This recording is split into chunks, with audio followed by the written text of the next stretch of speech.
धन्यवाद अधिष्ठाता महोदय। आपने मुझे यहाँ बहुजन समाज पार्टी और बहन कुमारी मायावती जी के विचारों को साझा करने का अवसर दिया है, इसके लिए मैं आपका आभारी हूँ। कृषि क्षेत्र में क्रांति के उद्देश्य से सरकार ने यह 2 ऑर्डिनेंसेस लागू किए हैं। किसानों के हित की बात करने वाली यह सरकार कहीं ना कहीं अपनी पूंजीवादी विचारधारा से ऊपर नहीं उठ पा रही है।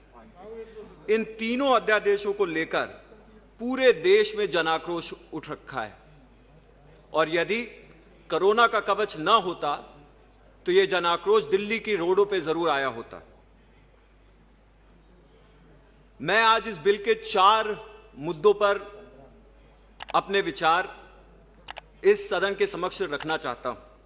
सबसे पहला मुद्दा न्यूनतम समर्थन मूल्य का है, जिसे बहुत सारे विपक्ष के नेताओं ने उठाया है।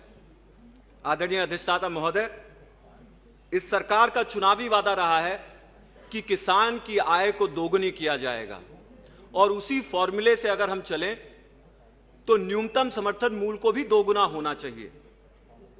लेकिन इन अध्यादेशों को लाकर सरकार ने छोटे और सीमांत किसान, जो कि इस देश की कुल किसानों की जनसंख्या का 86% है, उन लोगों को पूरी तरह से कोऑपरेटों और धन्ना सेठों के रहमो करम पे छोड़ दिया है।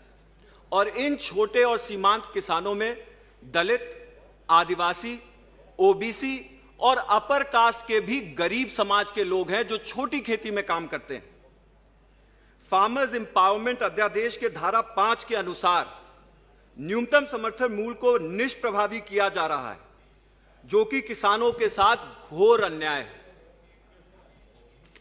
आदरणीय अधिष्ठाता महोदय, एमएसपी किसान के उत्पादन का एक सम्मानजनक न्यूनतम मूल्य स्थापित करता है और इसी मूल्य के ऊपर किसान और लोगों से मोल तोल करने का काम करता है। एमएसपी को कमजोर करना किसान की आमदनी की नींव को हिलाने के बराबर है। मेरा दूसरा मुद्दा यह है कि यह अध्यादेश देश के संघीय ढांचे पर एक चुनौती देता है। हालांकि स्टेट लिस्ट के प्रवेश 14 के अनुसार कृषि एक राज्य का विषय है। इन अध्यादेशों को लाकर यह साफ होता है कि कंकरेंट लिस्ट के प्रवेश 33 का शोषण करके केंद्र सरकार राज्यों की संप्रभुता को चुनौती दे रही है। फार्मर्स एम्पावरमेंट बिल के धारा 7 और फार्मर्स प्रोड्यूस बिल के धारा 6 एवं धारा 14 के अनुसार राज्य के सभी कायदे कानून इन विधेयकों के सामने निष्क्रिय हो जाते हैं, जो कि राज्य के राजस्व संग्रह के स्रोतों को भी खत्म करता है। अभी एक सदस्य आदरणीय बिट्टू जी बता रहे थे कि किस तरह से एक बड़ा टैक्स का रेवेन्यू जो है वो कम किया जा रहा है। दूसरा, माननीय अध्यक्ष जी, इससे यह लगता है कि अब राज्य सरकारें भी अपने किसानों को धन्ना सेठों के सामने कोई सुरक्षा नहीं दे पाएंगी। मेरा तीसरा बिंदु है कृषि क्षेत्र में विदेशी हस्तक्षेप। 2016 में किसान मित्रों से एक वादा किया गया था कि 2022 में उनकी आय दोगुनी की जाएगी। फिर 4 साल बाद हाल में ही जुलाई 2020 में देश के सर्वोच्च नेतृत्व ने अमेरिकी निवेशकों के सामने को विश्वास दिलाते हुए कहा कि कृषि क्षेत्र में हो रहे ऐतिहासिक बदलाव, अर्थात ये जो 3 ऑर्डिनेंसेस आए हैं, कृषि क्षेत्र के उत्पादन और सप्लाई चेन मैनेजमेंट के लिए असीम अवसर पैदा किए जाएंगे। यहां यह प्रश्न उठता है मान्यवर, आखिर सरकार किसके साथ खड़े दिखना चाहती है? विदेशी उपनिवेशकों के साथ, धन्ना सेठों के साथ, अडानी अंबानी के साथ, या उन किसान मित्रों के साथ जिनकी आय दोगुनी करने का वादा किया गया था? मैं इन मुद्दे पर माननीय कृषि मंत्री से इस पर जरूर स्पष्टीकरण चाहूंगा। यहां यह भी स्पष्ट करना है कि सन 1995 में स्थापित वर्ल्ड ट्रेड ऑर्गेनाइजेशन, जो कि पश्चिमी हितों के लिए, खासकर अमेरिकी हितों के लिए कार्यरत रहती है, निरंतर 25 सालों से भारत पर अपनी किसान समर्थित नीतियों को त्याग करने का दबाव बना रहा है। ताकि पश्चिमी उपनिवेश भारत में आ सके और यहां के गरीब किसानों का फायदा उठा सके।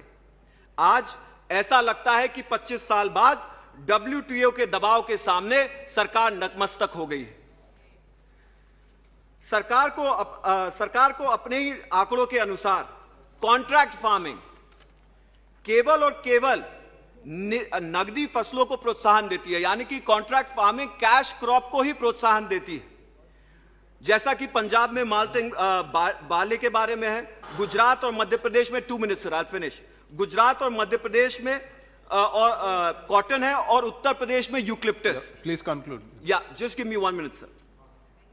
नगदी फसलों को कॉन्ट्रैक्ट फार्मिंग द्वारा प्रोत्साहन मिलने से देश की सॉइल क्वालिटी और बायोडाइवर्सिटी पर भी खासा असर पड़ेगा। जैसा कि मेरे क्षेत्र, और इस पर ध्यान दिया जाए अध्यक्ष आदरणीय अधिष्ठाता महोदय, मेरे क्षेत्र अंबेडकर नगर में यूकलिप्टस की खेती में पाया गया है। यह पेड़ एक तो मिट्टी की उर्वरकता को नष्ट करता है और एक तरफ पेड़ प्रतिदिन 10 लीटर से अधिक पानी पीता है। तो आप सोचिए माननीय अधिष्ठाता महोदय कि 100 पेड़, I am just finishing sir, may be a minute more, just a minute more. Yeah, I've given you more. Sir, give me a minute more. Just please conclude. Enough, please conclude. So, eucalyptus की खेती इतना ज्यादा पानी P जाता है कि 100 trees, 100 पेड़ 1 ton से ज्यादा पानी पीते हैं। मान्यवर, इससे और अब इस पेड़ और इससे हमने ये भी देखा है कि यूकलिप्टस की खेती एक कॉन्ट्रैक्ट फार्मिंग के जरिए उत्तर प्रदेश में आई थी और इस कदर फैली कि आज की स्थिति में यूकलिप्टस के दाम भी नहीं है और किसानों के खेतों की उर्वरकता शक्ति भी कम हो रही है और उनके जो है पैसे भी कम हो गए हैं।